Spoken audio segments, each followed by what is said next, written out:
mamlaka ipi unataka kufanya hivyo? Kama msichana angekumbuka kumuuliza, ni kwa mamlaka ya nani unataka ulifanye mpenzi wako nje ya ndoa, ungezimisha ile hamasa ya yule mvulana, si kweli? Ni kwa mamlaka ya nani unataka ulifanye mimi niwe mpenzi wako nje ya ndoa? Unaona hilo? Sasa tunamkana Yesu kwa namna hiyo. Sasa kuna maswali yaliulizwa, maswali yameulizwa hapa, watu wameniletea maswali. 47 aya 10 inasemaje? Ni tofauti nini tofauti kati ya mwanga na nuru katika Mwanzo 1? In fact hili swali lilihusiana na kule tulipoanza habari ya uumbaji. Kwa hiyo anasema nini tofauti kati ya mwanga na nuru? Mwanzo 3:8, 14-18. Utendaji wake ukoje ukilinganisha na Yesu ambaye ni nuru? Yohana 1:1-5. Je, ni sawa na mwanga au nuru iliyotolewa na mwezi na nyota? Wewe swali lake, ndio. Mwanga wa kawaida utolewa na moto, taa, tochi. Tunapenda kuona aina mbalimbali za mianga. Kuna mwanga wa moto, taa, tochi, umeme. Kuna mwanga utolewa na mianga ya asili kama vile jua na mwezi, kutenga siku, miezi na miaka. Kila mwanga una makusudi yake. Mwanga utolewa na malaika. Yesu na Mungu amejivika nuru kama vazi. Ukisoma Zaburi 104 fungu la 2, Mungu mwenyewe amejivika nini? Nuru. Nuru iliyomzunguka Mungu, iliyozunguka dunia na mchana. Kwa hiyo unaweza kuona hiyo ufunuo wake Mungu. Yaani Mungu akiwa hapa tutagundua ni usiku. Si kweli? Mungu akiwa hapa tutagundua ni nini? Ni usiku. Unaona? Sasa metaphor. Yaani hapa mwanga unaozungumzwa na Yesu, kwamba Yesu ni nuru, is a metaphor. Ni mfano kiroho, ni ujuzi, ni ukweli, ni maarifa ya Mungu, ubora. Amina? Unamna gani? Ubora, usafi, uadilifu. Hizo sifa zote anazo nani? Anazo Yesu. Na ndizo anazotaka tuwe nazo hapa. Mwanga kinyume na giza humaanisha udhaifu. Giza linamaanisha nini? Udhaifu, ujinga wa mambo ya Mungu. Mungu Yesu Kristo anajua kila kitu kumhusu nani? Mungu. Maana yeye mwenyewe ni Mungu. Sikiliza. Nasikia. Kwa hiyo ujinga kuhusu mambo ya Mungu, kwake nuru na giza ni sawa. Kwa Mungu pia nuru na giza ni nini? Ni sawa. Kwa Mungu hakuna tofauti. Unaona? Nuru ikawa kwetu imekuwa kielelezo cha uwezo wa kutenga mema na nini? Kuelewa yaliyo bora. Sikiliza. Katika Wamisri, wakati Mungu alishuka kuwatoa Wamisri, walikuwa gizani. Waisraeli walikuwa wapi? Walikuwa wapi? Nuruni. Leo wataalamu wamegundua, wamethibitisha kabisa kwamba mambo yote aliyosema Mama White ni kweli kabisa. Watu wengi leo wanakufa kwa sababu ya kukosa kiasi.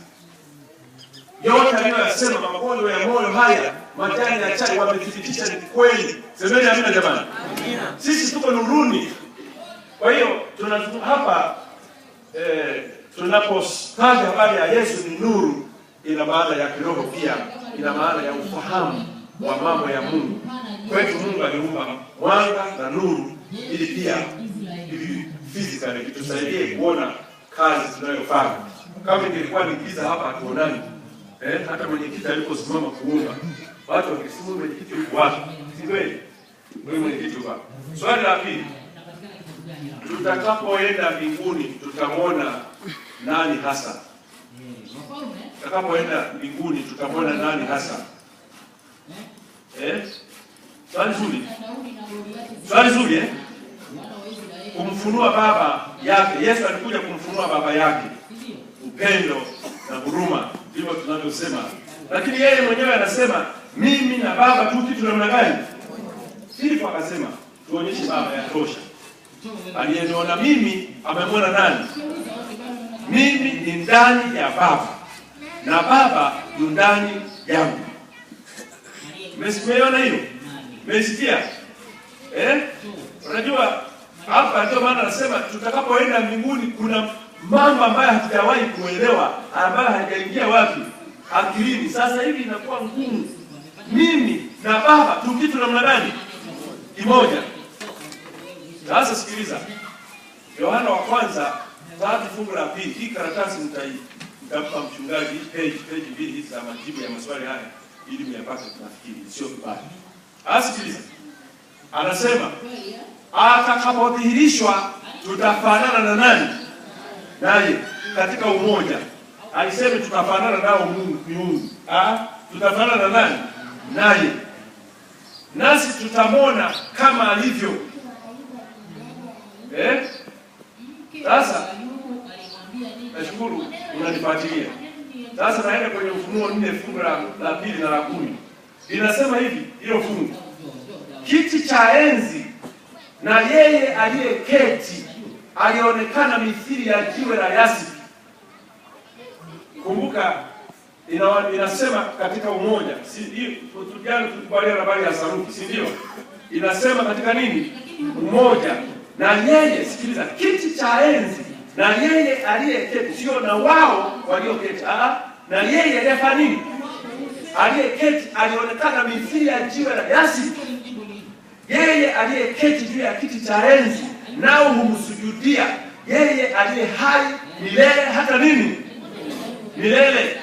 Nao huzitupa taji zao mbele yake, mbele ya kile kiti cha enzi, wakisema umestahili wewe Bwana wetu na Mungu wetu. Nafikiri nimeshari kitu tayari swali, si ndio? Tutamwona nani? Mmeshakundua tayari? Mungu wetu, upokea utukufu na heshima na uweza, kwa kuwa wewe ndiwe uliyeviumba vitu vyote. Haya, ukirejea vitabu vya Danieli naonyesha vikionyesha mpango wa wokovu. Kila mara Mungu ameonyeshwa katika umoja, aishie milele, mfano wa wanadamu, akapewa mamlaka na utukufu na ufalme na mamlaka milele na milele. Kwa hiyo swali, tutakapoenda tutamwona nani? Tutamwona nani? Mungu ambaye ndiye nani? Ndiye Yesu. Jina la Yesu ni Yeshua, ni Yehova, Yahweh. Amefanyika mwili ili kutuokoa. Unga mkono kama unanielewa? Acha kabisa bwana. Acha kabisa. Kwa mujibu wa Injili, Yesu mwenyewe anayejua siku ya mwisho ni Mungu. Mwana wala malaika hawajui.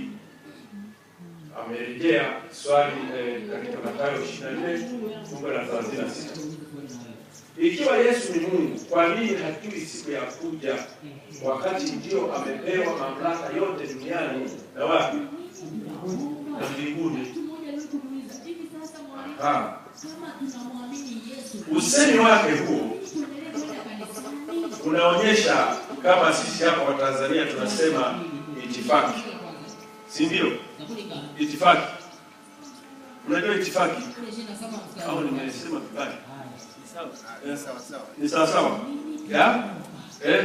Unaona? Hapa protocol. Ukisoma Mathayo 20, fungua Mathayo 20. Mathayo 20 fungu la 23. Mathayo 20 fungu la 23. Umeshaona? Umeshafika pale? Umeshafika? 20 ukurasa 978 Biblia hii ya kawaida hii.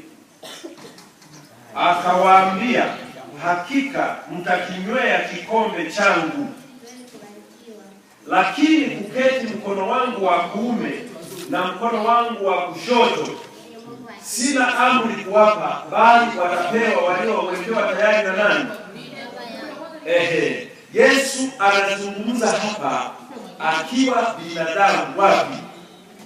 Duniani. Unajua Ukristo unamfundisha mtu kujua mipaka yake. Si kweli? Mwanamume, mwanamke, mtoto ajue mipaka yake. Kwa hiyo unatufundisha kuwa na nidhamu. Si kweli? Unajua kutojitawala kulimfanya Ibilisi atupe wapi? Atupe hapa duniani. Kwa Yesu hapa anaongea kama binadamu. Usemi wake huo ambao tumeusoma tayari. Anasema sina amri kuwapa, bali watapewa na Baba yangu. Yeye kwa mujibu wa somo alilokuwa anafundisha na kazi iliyomleta. Unanielewa? Kwa mujibu wa somo alilokuwa anafundisha na kazi iliyomleta akafanyika mtu. Hana nini? Hana amri, hana mamlaka kama binadamu. Unanipata? Okay? Sasa tunasoma katika Ufunuo, Yesu anajitambulisha, mimi ni Alfa na nini? Na Omega, mwanzo na nini? Bwana ni fundi wa kupiga kengele. Basi bwana tunakupongeza, maana ndio wajibu pia. Anasema Mungu, asema Bwana Mungu aliyeko na aliyekuwepo na atakayekuja, Mwenyezi. Umesikia hiyo? Kwa hiyo pale alikuwa anazungumza, alikuwa anazungumza kama binadamu. Kama binadamu anafanya kazi aliyopewa. Kuna watu wengi sana huwa wanashinda kufahamu. Kwa mfano nitolee mfano Mchungaji Koko, ulikuwa unafundisha ndio wazee wa kanisa. Sasa nadhani sisi wewe ndio kusikia au mhadi pekee anasema, mzee mmoja alisimama akasema, mimi ni mzee wa kanisa. Nasema kama mzee hili kanisa. Umesikia hiyo? Huyo mtu amepitiliza mamlaka yake, si ndio? Haya, sikia sasa. Kwa hiyo hapa na hawa wenye uhai wa nne, hiyo ni Ufunuo pia.